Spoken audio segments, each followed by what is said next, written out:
What's up, everyone? So I got fifth at the Kenner, Louisiana regional. Went 5-2, 7 rounds, 72 people, small regionals. Uh, Real quick, shout out to Ethan for driving the first leg and having the great idea for us to go out there. Shout out to my buddies in the car, Cody and Jordan, for driving out there as well. Shout out to my testing partners, Norman and Steven, for helping me always test Tenpai and Theorycraft with me. Steven, also a Tenpai player. Shout out to my Nats testing partners from the NAWCQ this year, 2024 in Austin. Bren, Henry, Rich, Castro, for helping me learn basically Tenpai from the beginning and get good at it with interactions and stuff, especially against Snake Eye Fiendsmith and YuGiOh Fiendsmith. And then shout out to all the Houston people from Galaxy Omega Heroes, especially all the boys from Galaxy and Omega, because not gonna say that Louisiana was free, but compared to the Houston scene, that's so much more competitive. Yeah, all the people in Houston are dogs. The Game Guys regionals always tough, and yeah, shout out everyone from Galaxy and Omega specifically. Really competitive environment that allowed me to be as good as I am today. So the matchups for my Tenpai deck were YuGiOh Fiendsmith was a pretty easy round one. White Force Runic, Tier Fiendsmith, Chimera Illusion Fiendsmith, Snake Eye Fiendsmith, Sprite, and the Tenpai Mirror. So I was undefeated 5-0 going into the 6th and 7th round. I made a mistake in round 6, undefeated against the guy who ended up being undefeated, who was on Snake Eye Fiendsmith. I won game 1 after losing the dice roll, and then I just misplayed game 2. I didn't shotgun seals, bounces Phantasme, but I would have had game basically doing just that. So interactions, and then game 7 was, or round 7 was against Sprite. Lost that one 2-0 pretty handedly. Sprite's, I think, a really hard matchup, and I talk about it later in the deck profile, but I think the move is to go first against Sprite, especially if you run a tech option like Grand Tusk. But I'll explain that later in the deck profile. Basically, my thoughts on Tenpai is it's a really rewarding deck. It's really brainless to some extent, because once you get into the OTK line, it's really easy to win, but I think it's really rewarding when you have to get to that point. So you have to hand trap yourself and interact correctly against other decks, or you have to analyze a board and figure out how to board break given your hand. And I think that's a really rewarding part about Tenpai, even if the OTK line itself is pretty simple and brainless. But yeah, let's get straight into the deck profile. So going right into the deck profile, we have 3 Pydra, 3 Chandra, 2 Genroku, 1 Fadra, 1 Doradora. So the Pydra and Chandra are standard. There's always arguments on the Genroku and the Fadra, but for the Houston Regional, I was on 1 Genroku, 2 Fadra, and I ended up bricking with the 2 Fadra, so I decided to go back to my usual ratios where you don't mind having the 1 Genroku in hand, but to extend and to go into different combos, you always want to have that 1 extra Genroku in deck. So when you draw the 1 Genroku, it cuts off a few of your extender lines. So you need to have 2 Genroku for that. The 2 Fadra did come up in the Louisiana Regional against Tier Fiendsmith, where the Fadra was in Grave, and they didn't have an Ash for me to extend Hida into Promethean Princess. So I think for that reason, there's going to be a need to run 2 Fadra for the grind game. And we have the space now, given that Prospe and Summoning are to 1. So I'm probably going to add a second Fadra into this list. Doradora was also for the consistency. You don't really want to see a second Fadra in your hand, but you're okay seeing the Doradora as a normal summon, especially if you have the field spell. So I elected to go with the Doradora for this one, just for the consistency, and you can get into the 10 very easily with Doradora for that reason. So that's the Tenpai monsters.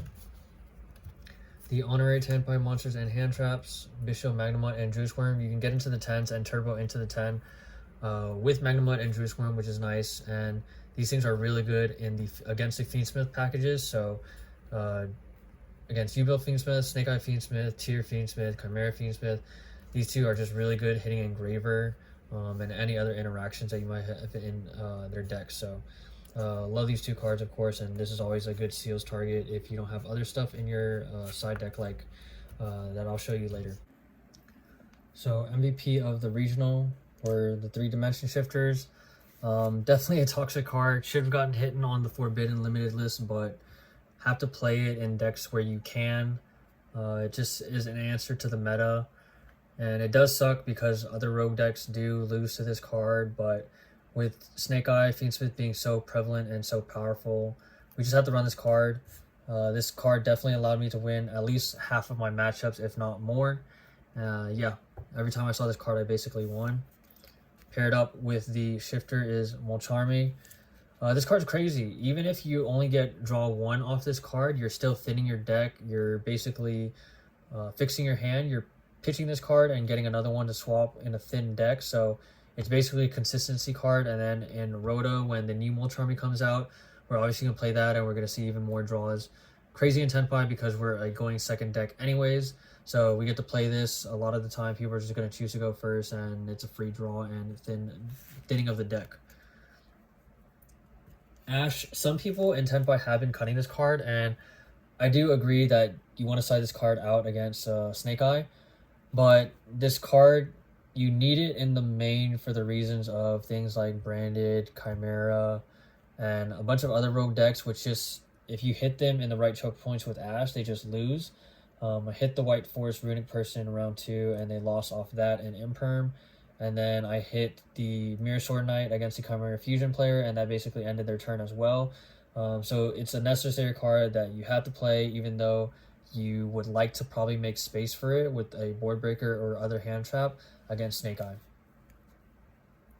2 Nib.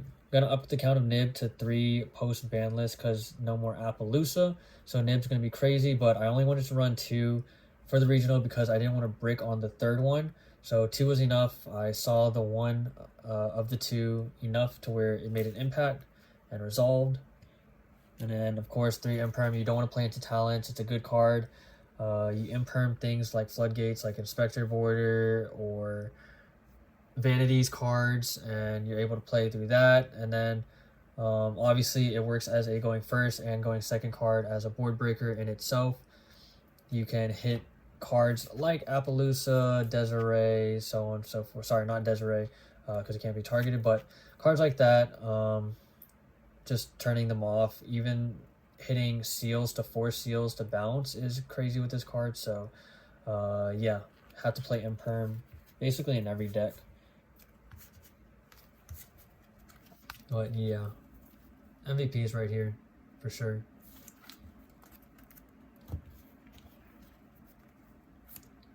Obviously the terraforming and summoning package. Not much to say here except summoning was definitely a card that needed to get hit. Our monster is unaffected in the main phase. It's just too powerful. This is basically the card that makes Tenpai so helmety and kind of brainless. Yeah, and obviously terraforming for consistency to get in summoning. And Kaimin, not much to say. Battle phase, add and special, it's kind of crazy. And of course, more consistency with prosperity. Had to run it at 3 before. Obviously now you're just gonna run the 1, but this allows you to dig into your board breakers, your going first cards in your side deck, and then any other engine cards that you might need to extend. So of course you have to play the prosperity, try to get in summoning, so on and so forth. Definitely a bunch of ways to get into good engine pieces and board breaking. Obviously we're gonna have 4 more spots open up with summoning and prosperity at 1 each. And then the only other board breakers I ran in the main deck, Lightning Storm and Geki. You don't really need Harpies in the main because not every deck's going to set back row, and not every deck's going to have back row for the main deck. So for that reason, Harpies is not always going to be super consistent depending on what you're playing. Whereas pre-ban lists in the format, Lightning Storm would hit obviously every link, so that means Appaloosa specifically.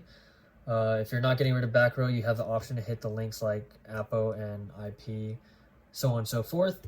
And for that reason, Lightning Storm's in the main, and you can get rid of back row at the same time, so serves a dual purpose in the main. Raigeki's just a crazy card for us going second. We just break the board, get rid of all the monsters and all the interactions from the monsters. And then, like I said, we have 4 spots open now. Post-ban list with Summoning and Prosby. This isn't set in stone yet, but this is probably what I'm going to run temporarily until I figure out what I like more. But 2 Mourners, the Imperm interaction is crazy.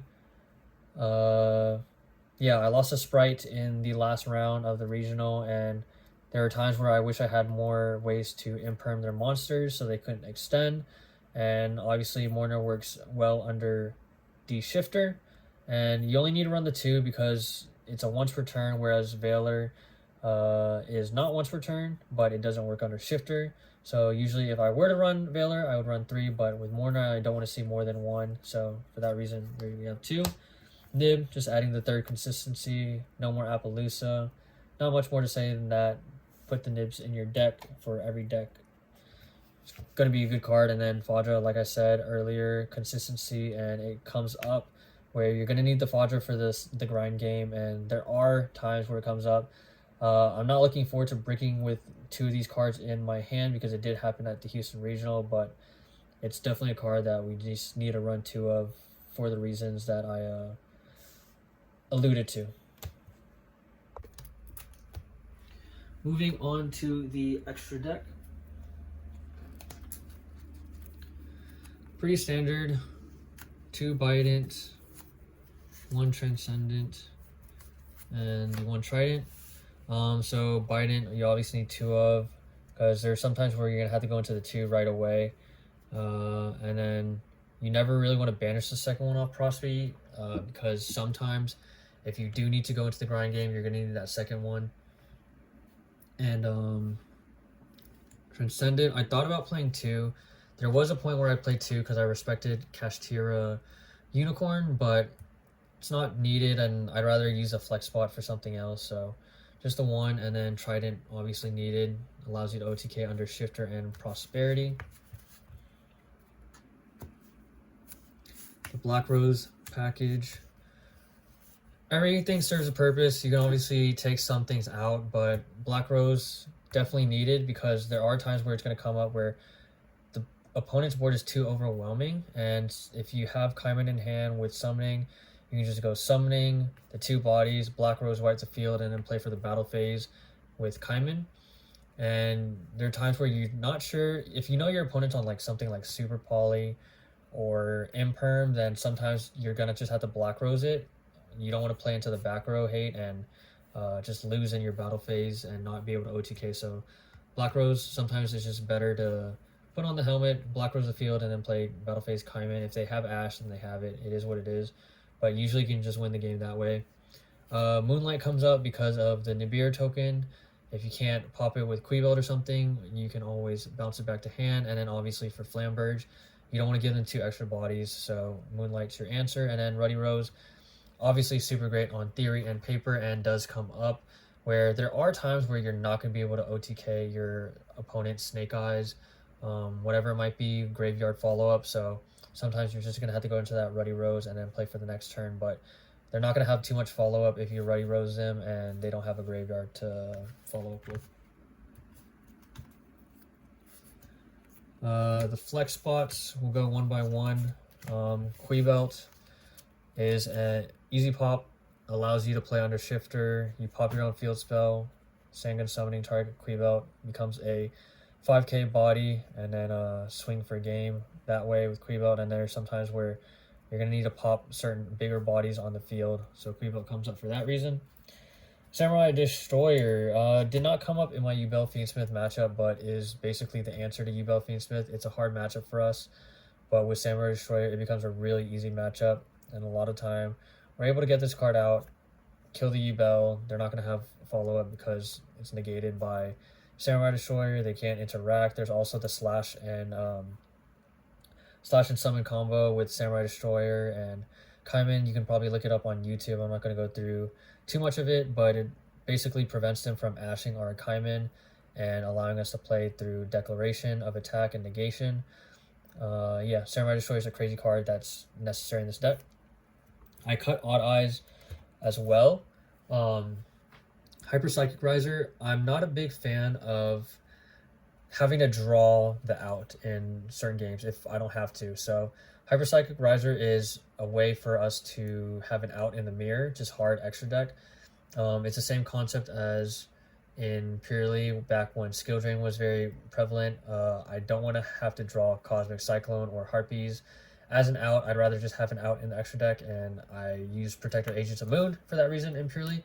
This is kind of the same concept. I don't want to have Heat Wave or whatever it might be against Tenpai mirrors, so I use Hyper Psychic Riser. Basically what it does is any monster with less attack than Hyper Psychic Riser, they can't attack or declare battle. That means Chandra, Pydra, Fadra cannot attack, and then any monster with more attack points than Hyper Psychic Riser cannot activate their effects. So they can't just go into Bident Dragon in main phase and then summon back from graveyard.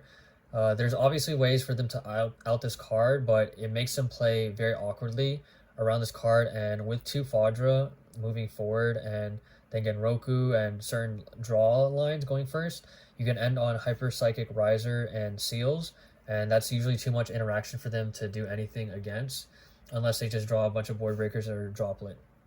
But I'd rather have a way to out the mirror, just hard making it rather than having to draw the out. And Hyper Psychic Riser is that card. Obviously, you can see it's a 6 synchro, but Genroku is you can add Genroku to hand, special summon it as a tuner, which is mandatory. It has to summon as a tuner, but you don't have to increase its level. So it can stay as a 3, and then you just synchro it off with Pydra Genroku or Fadra Genroku to make Hyper Psychic Riser. And then it also recycles as well. So you can recycle, if this card leaves the field, you recycle the tuner and non-tuner from grave. So usually that would be Chandra if it's in your grave with Pydra or Fadra. And then the link package, Seals, goes crazy. You'll see in the side deck what this can go into aside from just Magnamut and the Tenpai bodies. Hida, Promethean for the recursion, and Hida comes up in the mirror as well. Not only can you steal Ashes to go into Princess as an extra body, but in the mirror you steal Tenpais and OTK with their own Tenpais, take them out of the grave. Princess, because I'm running the 1 Fadra, Princess will come up where you need to get into Princess to grind game and bring out your Fadra. Didn't run the OTK link package with Zelantis and Salamander and Phoenix because I feel like it's just a very conditional line that needs to be perfect to set up. You need to have your opponent have a fire in grave, so you can go Hida, grab the fire, go into Princess, Princess summon back, so forth into the Zelantis Phoenix line. Need an extra body to pop, special summon back. All that while also assuming your opponent uses D-Barrier. So I don't want it to just be like, I have to play this package in the off chance that your opponent goes through all this stuff and has a fire engrave. I'd rather just run other flex spots, and for that reason, the SP Little Knight and do Little Chimera. If they do D-Barrier us, we have some form of an answer that allows us to OTK under D-Barrier. If not, there's always our quick plays and stuff that we can side in that can play for follow-up. That is the extra deck, and now onto the side. Droll, I'm not sure if it's going to be crazy moving into the next format, but Droll is a good card against a lot of rogue decks. It helped me against the tier matchup. It helped me against the Chimera matchup. Obviously, it's good against Bell.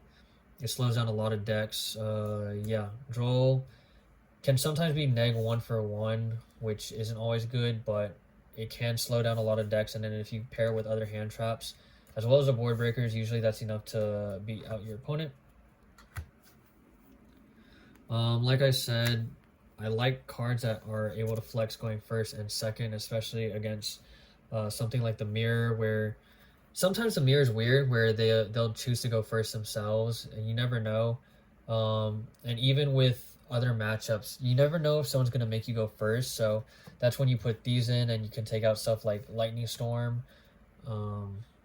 if it's not a back row deck, of course, and sometimes Raigeki, just because you can play these cards flexibly, going first or second. You can set them, or you can just use them as board breakers, and that's always good.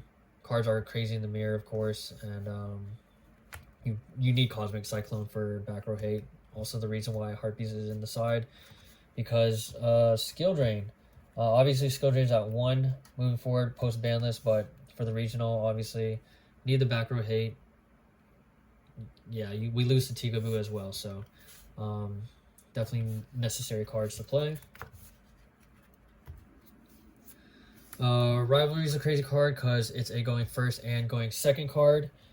It's good, obviously, going first against a lot of decks. It's obviously a one-of, but before banlist, of course, we could prospe for this card going first. And if you draw it going second against Snake Eyes Fiendsmith, you can use it as a board breaker. I saw the #1 player do it at Nats, or not the #1 player, but the undefeated Tenpai list at Nats use it against a good friend of ours, Landon Oliver. Shout out to him.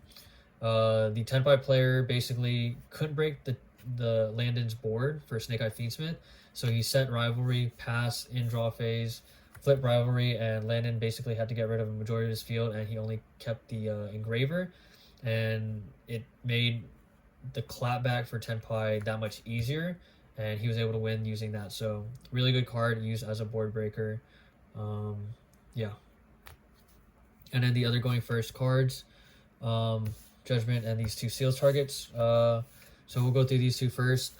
Kawaki Meru Drago is a crazy crack card. We should always choose to go first against YuGiOh Fiendsmith with this card. Basically, seals, bounce whatever they use, summon this. They can't really ever attack over this. All their bodies are 0/0, so they're going to lose a lot of the time. So they need something like Imperm or Droplet to get around this, or some type of board breaker, which YuGiOh Fiendsmith doesn't really run. Even against Branded, we can choose to go first and summon this. Of course, Branded is going to have outs, but a lot of times they're just going to have to go battle phase and attack over this, and then they lose their battle phase. So yeah, this card's super cracked against all these light dark decks. And then for decks that aren't light and dark, we have Grand Tusk Dragon, and this card's also crazy in the mirror. Basically, what you can do is you wait for them, you hold seals, you let them go summoning if they have it.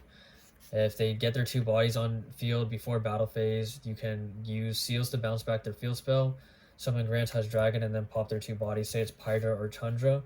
Once you pop those 2 bodies, they don't really have any follow-up in the battle phase unless they have Kaiman.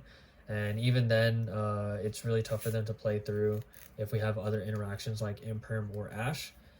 Yeah, this card's super crazy in the mirror, really good. And I did lose to Sprite in my last match at regionals, and I think I'll have to playtest more, but I think going first might be the option against Sprite, because we don't run things like Dark Ruler to out Toad. And so forth. I think Sprite's a really tough matchup for us. So if we go seals, bounce whatever they summon, and if they have 2 more bodies or whatever it might be, you can use Grand Tusk Dragon to pop them, and usually they're not going to have any follow-up. Say they use like something like Nimble. But yeah, Grand Tusk Dragon has a lot of applications, and definitely would recommend this tech card. It's super cheap. So order on TCG Player, and yeah, highly recommend. And for those reasons, you run the 2 Judgment, because the Judgments will protect your seals, and they'll protect these 2 cards from getting impermed or destroyed. So Judgment for that reason, good going first, protects your back row, and actually gives you a chance to win going first. Yeah. Other than that, love Tenpai. I think it's still going to be really strong moving forward into the format, even though summonings at 1 and prospects at 1. I think the deck's still really consistent, and it's just really rewarding to play when you are able to interact with your opponent given the hand traps or board breakers. And yeah, it sucks that these floodgates are existing in the game, just necessary evils that you have to play in Tenpai, but it's always rewarding if you're able to stop your opponent at the correct choke points depending on what they're playing, and then you're rewarded basically by turning off your brain and then going into the Tenpai engine and just OTKing. But I love the deck. I probably will continue to keep playing it post ban list. Might go back to the cats, of course, for the rest of the time until Rhoda comes out, because I think Snake Eyes is definitely weaker. But once Rhoda comes out, Snake Eyes will be strong again, and that gives a lot of other rogue decks to shine temporarily. So I'll probably play Purely for a bit, but we'll probably be back on Tenpai after that. And yeah, thanks for watching.